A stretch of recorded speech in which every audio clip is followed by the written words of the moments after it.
okay, with Universal Wellness Source. Congratulations, you made it past the losing stage, yay!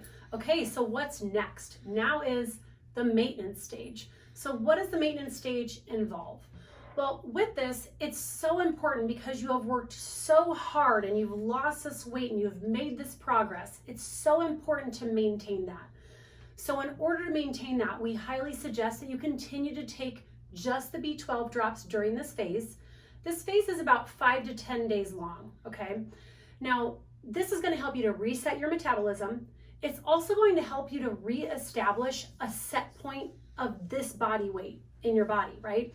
So you kind of want your body to stay at this body weight and have this weight be your new kind of plateau, right? Because you've just lost all this weight.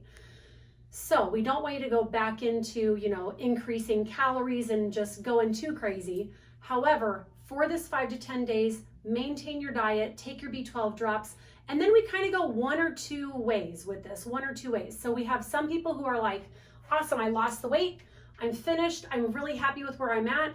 And for you, you're welcome to continue to take the B12 drops remaining until that bottle's all gone. For someone who still has a little bit of weight to lose, you want a little bit more, you might want to do another round. So what we suggest for you is to definitely do this maintenance stage in between rounds, 5 to 10 days. And then after that 5 to 10 days, gear up for another round. Now in our office, we do give a discount for people who have already done the program once. So for any future program that you do, you would have $200 off of that program. So again, we want to support you in whatever your goals are, whether you're satisfied right now or whether you want to continue on, let us know and we're here to help.